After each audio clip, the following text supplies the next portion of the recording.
Hello అండి, welcome back to our channel. బాగున్నారా అండి అందరూ? మేమైతే బాగున్నాము. మీరు కూడా చాలా చాలా బాగుంటారని అనుకుంటున్నాము. ఈరోజు మీకు పెసరట్లేకి చట్నీ చూపించబోతున్నానండి. దాంట్లోకి కొన్ని క్యాషు, మరిన్ని ఆనియన్స్ తీసుకోవాలి. నేను 5 మెంబర్స్ క్వాంటిటీకి 6 ఆనియన్స్ తీసుకున్నాను, ఈ సైజువి.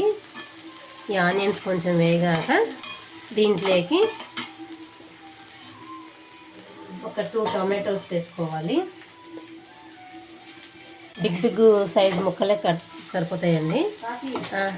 చింతపండు వేసాను.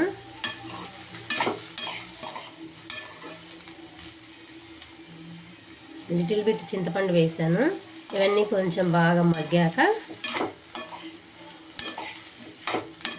ఆయిల్ కూడా దీనికి ఎక్కువ అవసరం లేదండి, ఎందుకంటే మనకు ఆనియన్స్లోనే వాటర్ ఎక్కువ వస్తుంది కాబట్టి కొంచెం మన తాలింపుకి వేసుకునే, పప్పుకు తాలింపు వేసుకునే ఆయిల్ వేసుకొని బాగా వేయించుకోవాలి.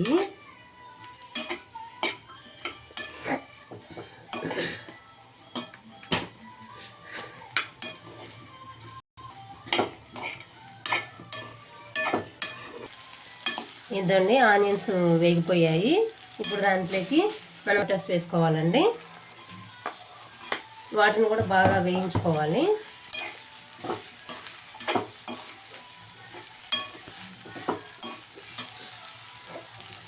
ఇలా వేయించుకునేటప్పుడు కొంచెం సాల్ట్ స్ప్రింకిల్ చేసి చల్లామంటే అండి తొందరగా మగ్గిపోతాయి.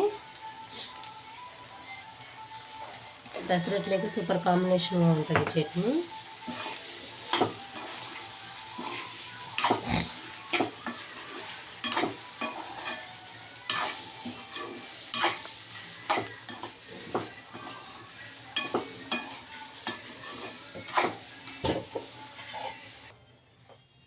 ఇదండి, దాంట్లోకి రెడ్ చిల్లీస్ కూడా వేయించి పెట్టుకున్నాను. ఇదండి, ఇది ఉడికిపోయినట్టేను. ఇట్లా వచ్చాక స్టవ్ ఆఫ్ చేసుకోవడమే.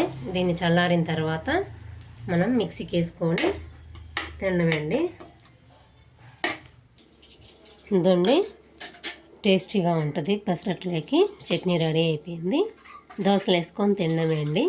Bye bye.